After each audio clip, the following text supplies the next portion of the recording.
I'm Jack Stark, and I'd like to welcome you to Tech.MN's latest series, where in partnership with Nels Pederson from Livefront, we talk to and learn from some of Minnesota's top CTOs. We hope you enjoy. All right, we have Mitch Coopet, the Chief Technology Officer of Branch, here with us. Mitch, thanks for being here with us today. How are you doing? Great. It's a real privilege and honor to be talking with you. Love Tech.MN, been working with you guys for a long time. So glad to see you guys still out there and making the Minnesota community great. So happy to be here. Thank you. We're going to kick off today's conversation. Can you tell us a little bit about yourself, what you do at Branch, and for the 5 people that don't know what Branch is? Sure. Yeah. I am a technology entrepreneur. I started a company called Code 42 Software back in 2002 with 2 other founders, Matthew Dorncloss and Brian Bispla. We grew that company to a respectable size, broke the 100 million revenue number and over 500 folks. Our product Crash Plan went on to become the #1 backup product, disaster recovery product for Macs, and then ultimately just for enterprise in general. And then we pivoted the company to a security value prop. And then I left in 2016. I started another startup, an AI startup called Ramble. And then did that for 3 years, raised seed money, went to market, did the whole MVP thing. It was actually really refreshing because I got to start over from a blank slate, learned a lot of things. So unfortunately, I had to shut that one down in January 2019. And I had to take an L on that one, but the L stands for learning. And learned a lot, learned tons. So now I officially am a real entrepreneur. I have 1 win, 1 loss. And I took a pretty, hard look at, my own personal interests, what I wanted to do. I've always been excited about technology and what it can unlock in terms of business value. And the community here, I've been in Minnesota my entire life. Always been trying to help out with, new startups, new CEOs, the incubators, and the folks like yourself, and Livefront, and Beta-MN, and all the people that are out there helping us make this a great community. I was like, well, maybe that's what I want to do. I just want to see if I can't, pitch in here and there.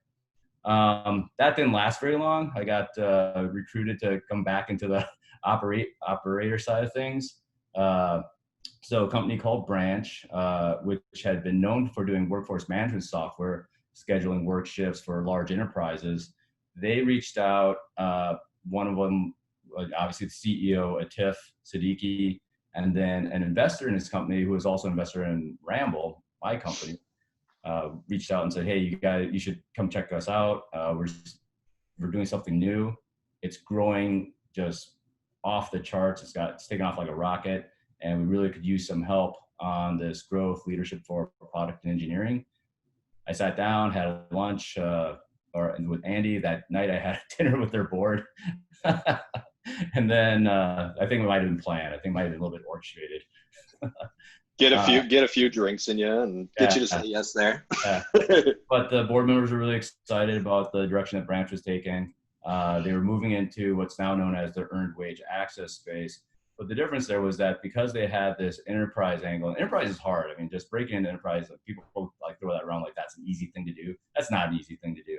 They had great enterprise logos, and the route to market through the employer, I felt, was a real differentiator than what other people were doing. They were just going directly to the consumer. As we all know that you can fix products, but you can't fix market demand. Either there's a demand for something or there isn't. And I was seeing that the Branch had tapped into something that had extremely high growth demand. Everybody has the core problem that they were solving at the time, which is, you need more money than you have. And so as I kind of put in that frame, I was like, wow, I mean, how big can't this go? So that was really exciting. And when I talked with the team, I realized that there was definitely things that I could improve as I was talking through the engineering folks, support folks, product folks. And but the most important thing to me was, did I believe in the CEO? Did I believe in the product's mission and the market problem it was trying to solve. And most importantly, did the culture have the right mindset, meaning that they were flexible, they're adaptable, and all those things were, checking the right boxes for me. And so here I am, I'm CTO of branch. Yeah. Mitch, what was it like? So you've played kind of both executive roles of being CEO and CTO. Yeah. I'm kind of curious to hear your thoughts on what the real difference is, and then also, what you like about both of them and what the challenges are.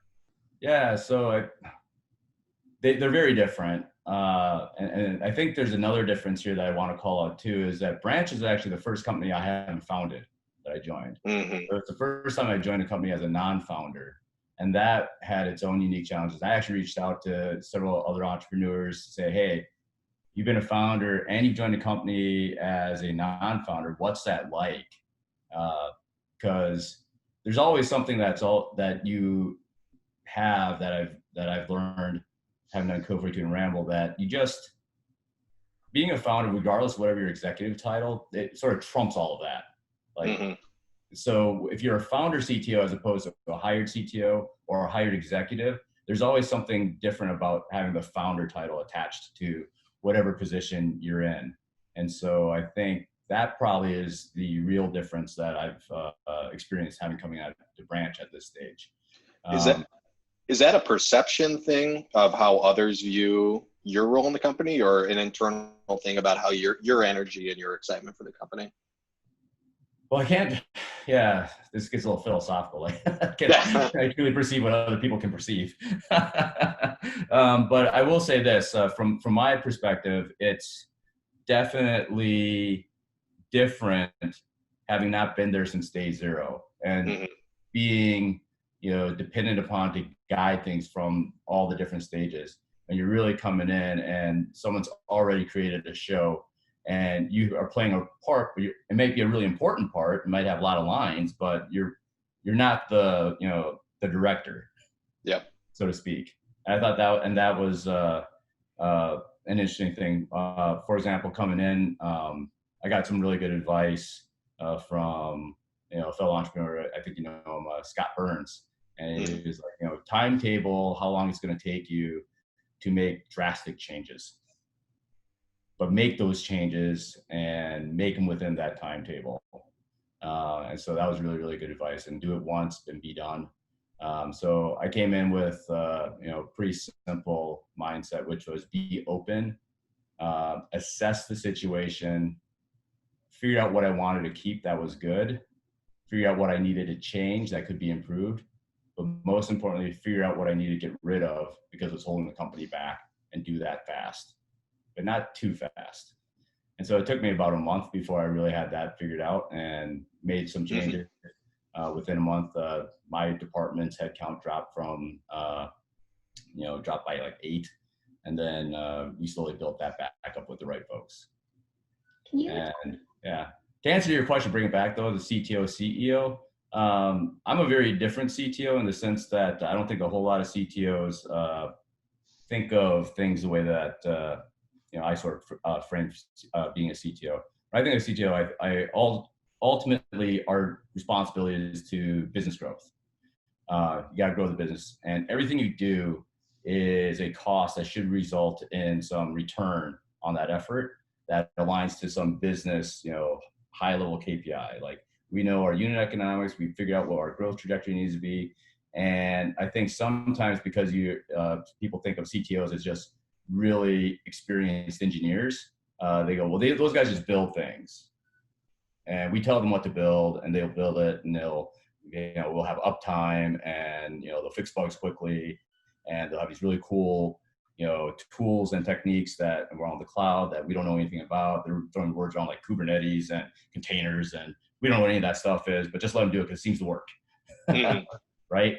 And I think that's part of the job. You do need to know what those things are, but they need to fit into the broader level value proposition for why is this business going to succeed, and then every dollar we spend on headcount, tools, how is that making more money?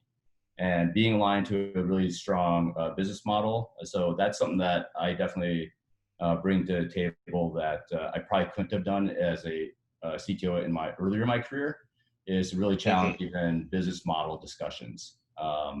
And then challenging, are those the right KPIs for our teams to be aligned to?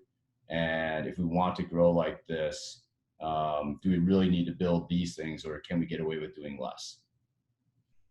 Can you talk a little bit about, day one, you walk into branch, what was the biggest challenges? And I can read my mind here. That was on my list of things to just one of the stories I think would have been entertaining to share. So that's a good story. So yeah, I come in my first day, and I've seen a lot of systems. I used to work consulting, seen Fortune 500 systems, seen small startup systems, obviously products. And so I feel pretty confident walking in any situation and gauging, what a system should be doing. And if it's not doing that, figuring out a path to making it, behave correctly. Within about, say, an hour of my first day, there was a production fire. And I see, a developer asking some very technical questions to somebody who is clearly doesn't care about those questions and just wants things to work. And so I injected myself, separated the two folks, and said, hey, why don't we just figure out if we can't, what was the change that caused things to break, and can we roll it back? And sure enough, there was a capability to roll the change back, which happened. I'm like, wow, that was exciting. Get the blood going, within an hour of being here. So then it's not even lunchtime yet, and another fire from another developer who was working remotely. And so we had to roll that back. So, and by 1 p.m., I'm calling an all hands for every single engineer saying, do not release anything to production. All production releases stop right now. Until I get, a little bit more of a handle on things. I've been here, 3 hours. Your heart couldn't handle it. And at that point, were you thinking like, oh, round three of a startup, I should have gone and worked at a big company? No, what's funny is that I realized that was where I realized I wasn't the founder. I had no idea where the code was broken, which was really a first for me. I'm used to building the system that you build a company around, or envisioning what it's going to do, knowing how to open up, some form of IDE, jumping in, finding a, line number and some code, and there it is. Let's fix that. Let's release it. And I realized, wow, I really have to just work through these people. Yeah. When you think of your product teams, the first day you entered, and then now, what's one of the biggest things that you're proud of as far as the growth of the team and how you operate your processes? Yeah. Probably the first one is just that they're a team now. When I joined, it's no secret that the team was a collection of individuals all doing doing work, but not doing it in a consistent fashion. And that's a problem. And so we were able to stand up consistency as a core value. We're doing, best practices now. We have team leaders, and the teams themselves have formed good identities of what their mission is and how they want to, what problems they solve and how they go about it. But all of them sort of have their own flavor, but at the same time, they also all accomplish things according to standard engineering best practices. Standard software development lifecycle stuff, that's consistent. Sprint planning's consistent. I think one of the metrics that I'm really a proponent of is being able to estimate your percent completion rate. And so meaning you estimate out things with story points, and then I always think you should try to hit 80% of the sprint story points. If you get above that, that's fine. But if you hit 100%, you didn't take on enough work. If you hit below that, you just didn't know how much work you could actually handle, or it wasn't spec'd out appropriately. So 80% is a pretty good number from my experience. And now we're hitting right in that ballpark between 80 to 90%. And that makes for predictable sprint completion, which means that so long as product's doing its job, queuing up the right work for us to build, then the engineers are delivering things in a very predictable manner. And that's great for being able to do things like longer range roadmaps, which the sales team, marketing teams need to make sure that they know what they're selling. They can prep the market in advance for things. Marketing get their position and messaging all in place, and it's a win for the whole company. But without that, if you don't have that predictability, everybody's just guessing, and then you end up making sales makes promises that don't get delivered. Marketing saying that the product does things it doesn't do, so forth and so on. So I think that's probably the thing I'm most proud of with the product teams and the engineering teams is we're really getting at a good place where we're building the right things and we're doing it on time. What makes your team members different, and what do you look for when you're hiring? They're all very tall. I think we have like the tallest engineering team ever. I would never fit there, Mitch. Like over 6 feet tall. Like you notice it the moment you walk into an office, you're just like, if you're me, you're doing that. We know who's on the team basketball. The basketball interview. Some of them are collegiate basketball players. I mean, it's pretty wild. I think a lot of them are. They're very. It's a very new team. Few of them have more than I would say 10 years experience and professionally, and so very, very open. And that's actually what made it a little bit challenging coming in, is that none of them actually really knew what right was. They just knew that things felt wrong. And so just, and so I would say that was a blessing in disguise, because it made them very open to, the things that I was going to introduce the team to. And I think that's a really great trait. No egos. We've done a really good job of hiring folks that are extremely talented, but also extremely humble and have, good character traits, and being open to communication, realizing that it's not their code that somebody's critiquing, but a part of the system that needs to be better than how they thought of it. And that's really important to a good engineering culture.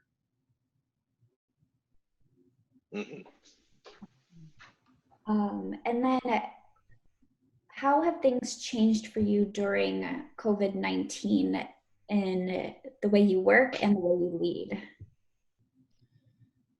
The way we work and the way we what? Lead. Okay. Well, the obvious call is that we're all working from home.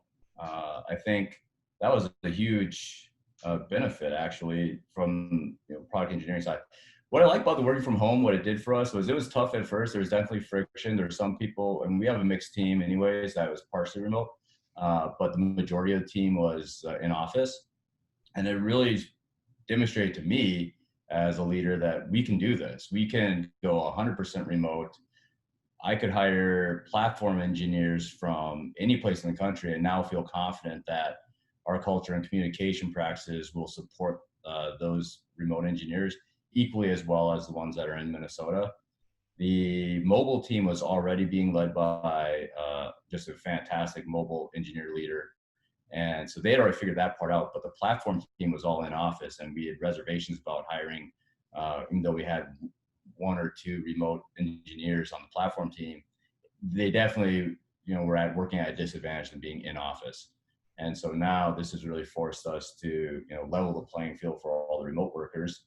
And I actually think it's really opened our eyes to the fact that we can do a 100% remote workforce, even if they happen to be, in the same city as the office. Leadership wise, we have definitely increased our cadence of communication. We have daily leadership meetings, the company-wide updates. We've added a monthly update in addition to our weekly updates. And also, of course, we talk to what's happening in the world. We're very transparent to things that are COVID related and how we're addressing things. So that's usually is at least one bullet point on any update we're doing. Yeah, because your product is B2B to C. So I'm kind of curious, you're touching the end consumer, and at the end of that chain. How have you seen your product shift with what's going on right now? Yeah, so immediately we saw a pullback in people taking advances. We also saw an uptake in people not paying back advances. So part of what we do is we allow people to get access to their earned income sooner, right? Mm-hmm. And they set up a facility for us to pull back the money once they get paid. And so we realized that could be challenging, and we actually looked at our models and then assessed the risk.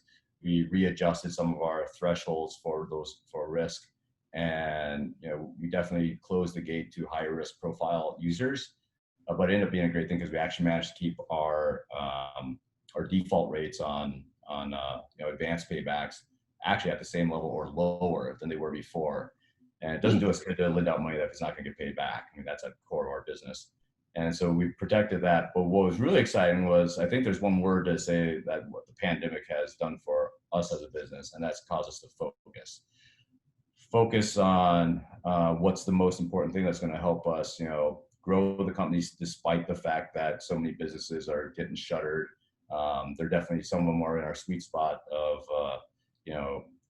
hourly workers. But yet there are other ones that are flourishing.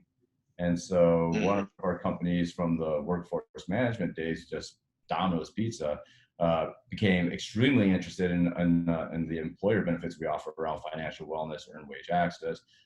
We have a product around tips and mileage that we can put an announcement out that helps us allow their drivers to cash out their tips electronically every day. And so they don't have to get cash out of a cash register. Those types of things we were able to look at and say, let's focus where there's still growth. And these other things that that we were chasing, we don't have to chase anymore because we know they're not going to pan out. For example, mall-based retail, right? That's probably not a good place for us to go chase down business. Mm-hmm. Capture that market or lack thereof. It's dwindling, so you can get to 100% of it pretty fast. Yeah, I am kind of curious. So your team is obviously very good at reacting and pivoting very quickly, and it sounds like you're having to do that in this time right now. But a very cool and interesting story that was happening right as you joined the team was that pivot from workforce management to being a financial product. Yeah, talk us through that. I think it's just really cool, and I'd love to hear more about how that all kind of happened. So, you guys ever read the book 0 to 1, Peter Thiel? Okay, so Peter Thiel has a collection of lectures that he did at Stanford. Somebody took the notes, and then they created a book.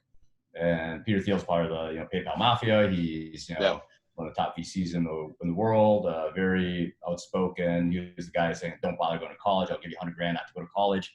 Go start a business." And he has a book called 0 to 1, which really talks about how do you actually make something out of nothing. And think about what's the fundamental truth that you believe that no one else believes. And so he's got all these great principles. It's one of my favorite books, and I highly recommend it to anybody who's listening right now. That if you haven't read it, read it, and you're thinking about being an entrepreneur. But with pivots probably deserve their own book. And pivots aren't actually 0 to 1; they're actually -1 to 1, because you already have momentum in a certain direction, and then you got to do this, and you got to and that doesn't mean that force over there has stopped. I mean, we still have customers that use our workforce management software. And what you have to be very aware of is that creates a drag on your ability to run in this other direction. And managing that is tricky because how do you balance? You have existing customers, you don't make them angry. You have people who have built this product and they have pride in it, and they don't want to see it being looked at as the old legacy product that nobody cares about. So you have this just kind of these forces that create headwinds for you to run in this new direction. And I think that's hard. It takes a pretty special leader to be able to really see where you should go to and instill that sense of conviction as to why it's worth abandoning or lowering priority these other things that you literally the day before were the most important thing. Right? And then you're literally changing people's lives. The lives are like, hey, every day I go to work, I do this, and this is the most important thing. And then someone comes and says, that's not important anymore. What? What do I do then? So managing that communication, making sure that people are on the same page, and having them excited, and then also understanding that we're not just dropping this off, like a baby outside, the orphanage. We're going. It's going to be managed. It's going to be okay. Everybody's going to be fine. I think that takes some special leadership, and I'd have to say that Atif as a CEO has really impressed me. He's got this like endless optimism, which is absolute requirement for being a CEO. And if I may bring it all the way back to the first question, what's the difference between a CEO and a CTO? It just hit me just now. The CEO's job is to be optimistic. The CTO's job is to be pessimistic. And I can say that when I was the CEO, I was the optimist that people said, like, that's crazy. I was like, come on, I'm getting people juiced up, and it's like exciting. It's actually a lot of fun. But then when I put on the CTO hat, I go, how's that really going to work? Are you sure about that? Show me the data. So that's a good way to kind of tie it all back together. But pivots are hard, and I think that's, if you are in a company and you're thinking about pivoting, do it with conviction. That's probably because you don't have endless resources, right? And you don't want to, like, there's a difference between pivoting and spinning, I think. If you really don't know what you're going after, then you're just trying different things just because. And I think it works for Atif because I've realized he has a really interesting take on the world, which is it's all about unit economics to him. And it's a really great place to start. Fundamentally, you can't talk to Atif unless you're talking about unit economics. And so once the unit economics makes sense to him, then he's interested, then he's optimistic, and then he starts using all that great energy to get people excited about where we're going. So pivots are hard. Sometimes they're necessary. I think in the context of the pandemic, Atif and the team, we've done a really good job of taking that pivot and now honing it and focusing on how we can still thrive, despite the fact that so many businesses have encountered some pretty challenging times. Yeah. Can you talk a little bit about what you feel your strengths are as a CTO? I'm old. You already have the gray hairs. I've seen a lot of battles. That one's always tough. I think that being successful in certain ways is just alignment of a person's natural abilities and environment, working with great teams, being attracted to the right people, saying yes to the right opportunities, and then the success record kind of sort of follows. But I don't think that really tells the whole story. One thing I am known for, and I don't know if it's a good thing or a bad thing, but it's just how I like to operate, is to be very direct in my communication. It's never meant to hurt somebody's feelings, but if I think something doesn't make sense, I will let anybody on the planet know I don't think it makes sense. And I will then challenge them to say, hey, that's how I see it. This is how I arrived at that conclusion. I'm happy for you to prove me wrong. And then you get into a real, and I think productive discussion, and it saves a lot of time at the end of the day. And I do find that being in Minnesota, that's hard for some people to communicate in that manner, and they don't feel it's good social etiquette to call something a failure or it's not working, and without considering that might hurt somebody's feelings. Definitely have experienced that before. Yeah. So I would say that's helped out a lot in terms of for business. I mean, people get it. And the other thing to remember too is that we're not building necessarily just great Minnesota companies. We're building great companies, and that culture that we have here, it's actually not that widespread. You go out to the coast, people are very direct. West Coasters are very, hey, it doesn't look like that worked. Probably try that again. East Coasters are like, don't fuck that up. So tell me, going into the rest of the year, what are you most excited about for Branch? Oh yeah, I think I'm really excited that we've been able to do a lot with the same existing team. We were on a real heavy growth trajectory. The pandemic, we want to do the smart thing, make sure we're watching our costs. So we froze on hiring. We didn't lay anybody off, but we just froze the hiring. We had a pretty aggressive hiring plan. And I think the things that I'm most excited about is see the work that we have queued up start bearing lots of fruit. We're seeing some really good early traction indicators for the tips and mileage product. Obviously, Domino's is a great customer of ours, and there's other pizza folks out there that might be interested in what we're doing and going after them. That's something that's exciting. We've developed a lot of partnerships to help us close the last mile on like the type of data we need to ingest to be able to turn on a customer. We built the capabilities to make that really fast and almost turnkey. And that's a big differentiator. The time to speed to activate a customer matters. And we're getting that into the sub 30-day category, which is, fantastic. And that just means that we can just grow, all these pieces come together, and we can, so long as we can keep building that, top of the funnel, we'll be able to get these customers through our pipeline. And that's the stage that we're at. We're getting customers through, and I'd love to see more and more of those customers come through and rave about what a great, financial experience they have with Branch. So in order to truly test that out and do proper QA, you've probably had to order a lot of pizza. Well, you would think so. We've done like virtual pizza where we have like an emoji with pizza on it, the pizza emoji. But cultural wise, a lot of virtual happy hours. That's become a thing. I think at first I thought it was really corny. I was like, this is just stupid. What are we doing here? But it turns out people have fun, and they get once they get it. We have one developer. He's a Fireball fanatic, and sure enough, every time we hop on a happy hour, he's got his mini Fireball. So it's gotten pretty interesting. I would say that, And I was definitely in the camp of like, I'm not doing that stuff. You're not going to catch me on a virtual happy hour. And never say never. So on that note about culture and community, we always close with a question about the community. And we'd love to hear from you. Kind of, what are your favorite parts about the Minnesota tech community, and what can we work on?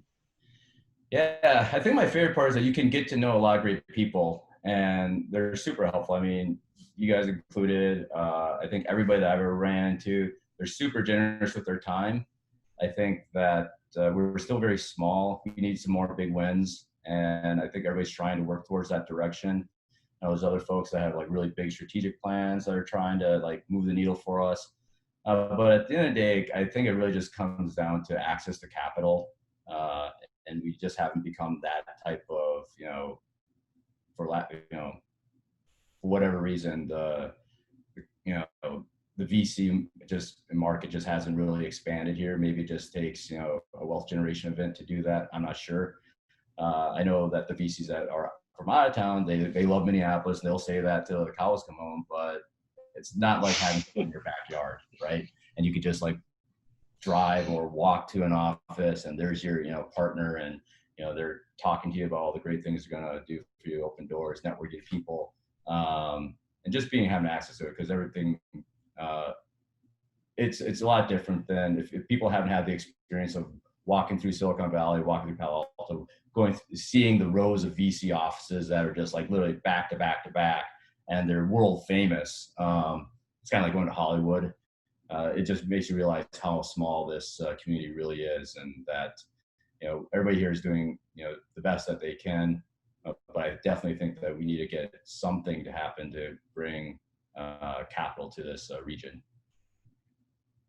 Definitely. Well, we're going to close it off for today, but want to say a big thank you for coming on board and telling us your story. Yeah, happy to do so. Thanks for having me.